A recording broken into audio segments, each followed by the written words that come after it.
I'm the guy. The real guy. Cake.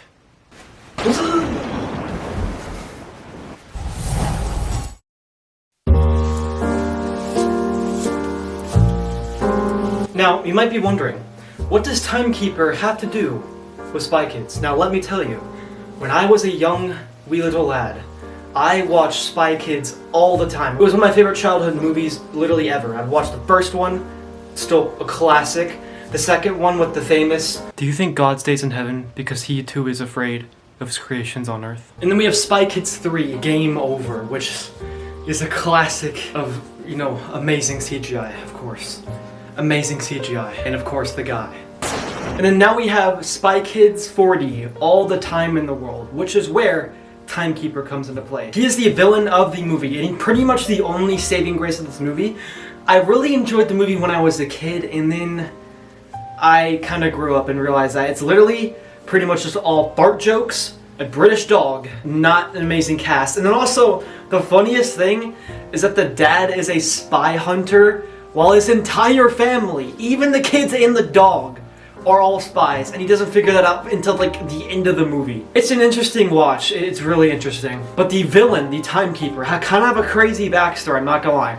He wants to go back into the past to have and spend more time with his father, because his father was making a time travel device, and he actually paused his son, the Timekeeper, in place. He was frozen in time for like years until he grew up. And then his dad was gone. This is the Timekeeper. Now what's weird is that there's another character that is a version of him because he goes back in time and keeps redoing duplicates of himself. That's called TikTok. Before the platform TikTok existed, before I would watch Mr. Halloween Junkie every single day of the week, there was TikTok, and he had this super high-pitched voice and was just like making time puns all the time, like, "There's no time left." I forgot. The Timekeeper is basically a dude wearing a clock mask. It looks like you'd get at Party City or something. And he is, the villain. He's actually the president of OSS the entire time. I don't know, there's not really a direct reference here. This is not like, a licensed Spy Kids animatronic. I just thought it was funny that this thing is named, I guess, is Timekeeper from Spy Kids 4D. But in this video, we're going to be unboxing and setting up the Timekeeper animatronic, which is a possessed pumpkin patch scissor mechanism reskin that shoots all the way up. And now what's really interesting about Timekeeper here is that it's a very interesting character. Like I said, the only other basis of a character like this is literally from Spy Kids All the Time in the World. He can work in a lot of things. He can work, in a graveyard. He can work in the Spirit Subway where everything fits the theme, of course. Dude, when I saw this thing in person at Lowe's, this was crazy. Genuinely, he shot up to one of my favorite animatronics of the entire season.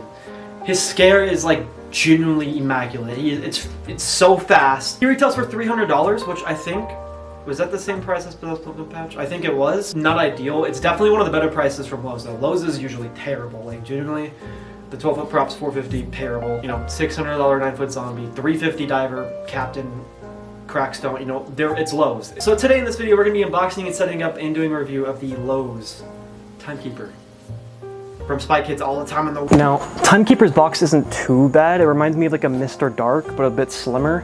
Definitely not as bad as Pumpkin Patch though. Pumpkin Patch is like a freaking gigantic box that just explodes everywhere. It doesn't even stay together. You got some handles too. Mine got a little bit crushed in on the side here. I don't know what happened in my Lowe's, but they picked a sus one. Hopefully not broken. Because the quality overall this year has been really odd. It's been kind of bad, I'm not gonna lie. All company around, even Depot, especially Spirit, of course. Lowe's, I don't think I've had too many problems with it actually, so I don't want to jinx it today. I don't want to jinx it, but let's just unbox this thing. Let's just unbox this thing. Also, I don't know if you guys could tell, but I literally got this freaking, the wireless mic that everyone and their mother uses. Freaking Halloween Haunter, Brick Thunder, anyone. Oh, I forgot they come with batteries, dude. What the frick? That was a jump scare. This is genuinely one of my favorite parts about Lowe's props, bro. The instructions, you can't lie. These gotta be the best instructions by far. A whole pamphlet, a whole booklet. You're going to the book fair and getting the freaking new Diary of the Whoopee Kid 27. Boom, this is it right here. Oh yeah, it's a scissor neck cotter pin thing. Oh gosh. Oh, wire clip. There's only one. So you might not have too many wires. But oh, jeez, that's a lot of cotter pin. Oh, I can. Hold on, goodness. Really good handle. There we go. There we go. So here is Mr. Timekeeper. Oh, dang, okay. Oh, and his glasses are like solid plastic. It's nice. His sensor is right down in the middle of his mouth. I don't know how I feel about that. And his hat feels decent. It feels very, oh my gosh, there's a plastic form in his hat. And then let's get these poles out of the way. Okay. We have, I'm assuming, oh yeah, he's got that circular pole like Possessed Pumpkin Patch does. So these are probably all the poles going up. He has like 3 going up, just like Possessed Pumpkin Patch with the scissor mech in the middle. Can't be a techie prop without, you know, a trillion zip ties. Oh. Really? They got us at the bottom zip tie. Bro, what did this, I just had the scissors too. The frick was the point of the bottom zip tie for the hand? I just, bro. Here we go. So here's Mr. Timekeeper. He looks honestly a lot better IRL. I do kind of wish his paint job was like slightly better. I like the clock, that is cool. And I love, look at that, good old monocle. Here is the mechanism. Oh, that's so weird that, so they have like the metal gears, but then I could see like, there's a couple, like there's like 3 plastic ones down there. Wouldn't it make more sense to just use all metal gears instead of like 3 plastic ones as well that could potentially, you know, split? I'll take the base off first. Here's the base. Very nice, round and thick band. Pretty much the same from Possessed Pumpkin Patch. It's just 3 poles, 1, 2, 3, and then, you know, the mechanism with the cotter pins right there. It does seem like it's coated in the, I think, outdoor metal thing they do. Coating, because Timekeeper's outdoor. Yeah. So, oh yeah, no, this is the same. This is the same mechanism Possessed Pumpkin Patch had, and I think this is actually, I don't think he had that square pole, I'm not exactly sure, but he had this like weird circular thing where the mechanism would go. Here we go. Oh jeez, okay. It just started extending. Oh, and his adapter comes pre-attached. It's just everywhere. There's this nice adapter. And here's the scissor. It's supposed to be, oh my gosh.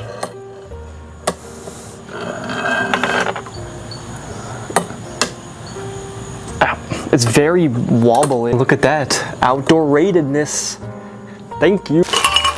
Oh, okay. Just more poles. Sick. Is all of the parts. Let's get the base.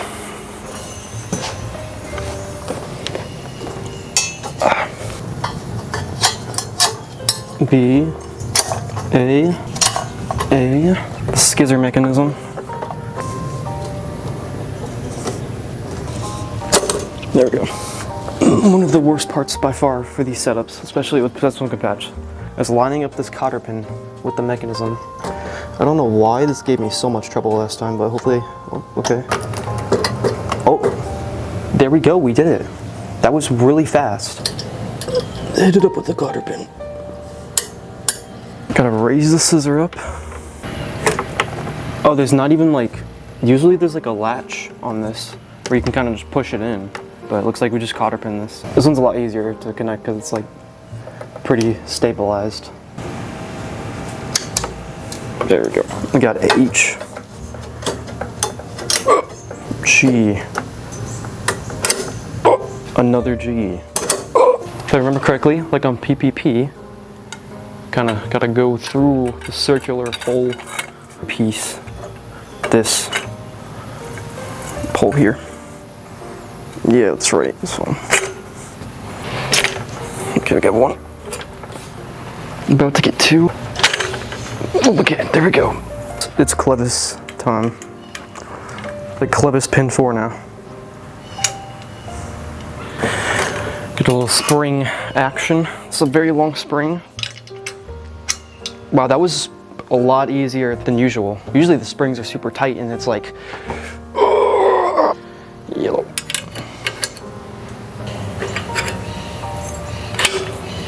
Had to pull out the box because I gotta lay him down. I forgot he's one of the taller ones.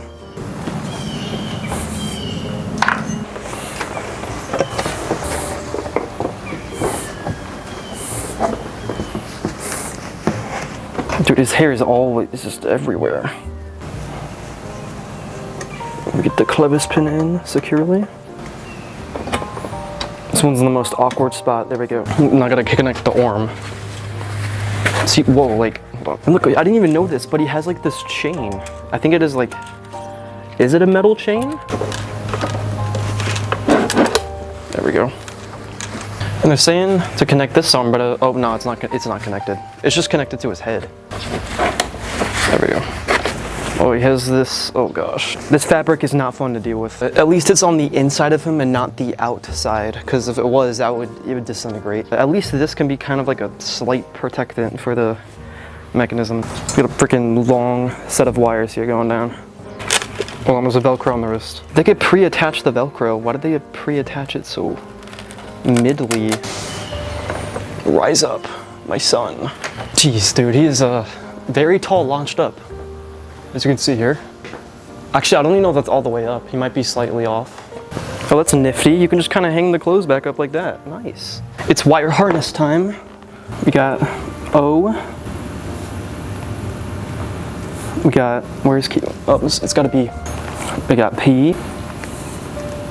And we got Q. Definitely a light, probably the time light, or maybe his headlight. There we go. That is all the wires. Do I care enough to put the wire management clip on? Yes, I do. Epic. The adapter's already pre-plugged in. What a lovely sight to see. Volume all the way up. On. Let's just put the black cloth over it. Around. Oh, I got some weight. Oh, workout. Okay, I'm plugging him in. I am plugging him in. Everyone, I am plugging him in.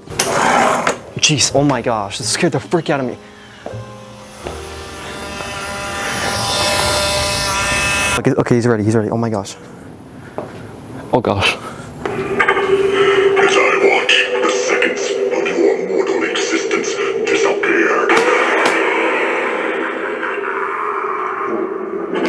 Jeez, dude. Speaks your name. Hold on, he's very loud. Called to follow me to the deep inner sink. He's not too fast, like he's fast, but he's not too fast yet, like the store display that I saw. But usually, take some activations to get them fast, like all the dark ones, they get, you know, really fast. So let's try them again. Let's keep trying them. Let's see how fast we can get this time. You look at me in fear, and you are right to be afraid. Oh my gosh. Okay, he's getting fast. He's getting pretty fast. Me in an eternity of sweet, blissful misery. He's aura. Wake up, wake up, wake up. Time waits for no man. You are mine. You look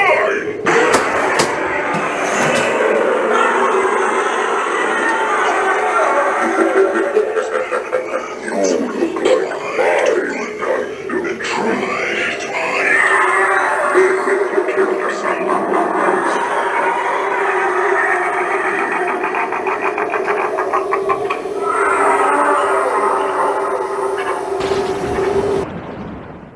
Timekeeper, genuinely, once again, one of my favorite animatronics of the entire year. Like, genuinely, his scare is immaculate. It is genuinely so fast. This is going to get like 99% of people. I don't really see like how this wouldn't get you. I mean, of course, like, it even gets me sometimes. I don't even expect it to be on, like I'm turning it off and then boom, like his audio too, I'm not even gonna lie. He's got some banger phrases. As I watch the seconds of your mortal existence disappear. You look at me and feel you are right to be afraid. Time waits for no man. You are mine! Actually, I really do enjoy his audio, I'm not gonna lie. His look, I appreciate a bit more. I still think his paint job still could have been a bit better.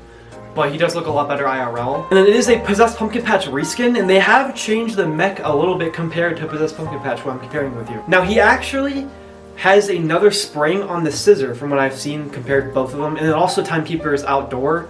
So, of course, his module is covered up and, you know, has like all different kind of, like, he has an adapter that's covered. Possessed Pumpkin Patch doesn't have that, and he doesn't have the, you know, he's not outdoor rated. In fact, Possessed Pumpkin Patch, his whole clothes are the Baphomet material that's gonna just, like, decombust if you leave it outside for one day. Timekeeper, now he does have some of that cloth, but it's under him, covering the mechanism and kind of protecting it. So I do kind of appreciate that they did that. It's still kind of weird how they use that. I don't not like that cloth. Just landscape fabric in general, just like, I've had bad experiences. And I do also really like his clothes design. And then like another thing with Timekeeper is that the sensor, you know, is clearly in the mouth, which kind of could be like, okay, wow, I see the sensor. It's not too visible, like it is visible, like if you look at it, but it's not like, shockingly in your face. And then one little thing I think is a perk compared to Possessed Pumpkin Patch here, he has that nice little head movement when he shoots up, where where he kind of like aims it and like looks down at the person that it just scared. And then once again, he just has the faster scare compared just a little bit by Possessed Pumpkin Patch. Possessed Pumpkin Patch is still pretty fast, but he's definitely a tad bit faster because I'm assuming like he doesn't take up as much weight as Possessed Pumpkin Patch does. Like Possessed Pumpkin Patch has the more wider arms, just bigger like head overall. Like he's just bigger in general. It seems like he really grew on me so quickly when I saw Myra. Like genuinely like flabbergasted.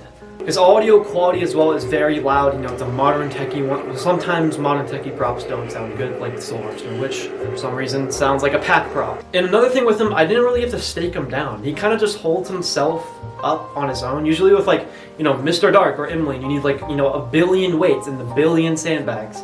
Didn't really need to put one on Timekeeper. You honestly just like, he went by himself. And like, once again, if you're like using him outside of the display, I would still highly recommend staking him down or screwing him into something. And his Velcro on that side too always keeps coming off. It's kind of annoying. I kind of wish they Velcroed it all the way around the wrist. And one thing that would have been crazy on Timekeeper is that if the freaking clock started spinning, that would have been insane. Like genuinely, that would have been crazy. I feel like he is definitely versatile. He's kind of like a unique thing, but he's kind of not. Like you could use him in a lot of stuff, but he is, kind of his own character. He's the Timekeeper from Spy Kids. No, I'm just kidding. It's not licensed. It's not licensed. But imagine if we get a Thumb as an animatronic.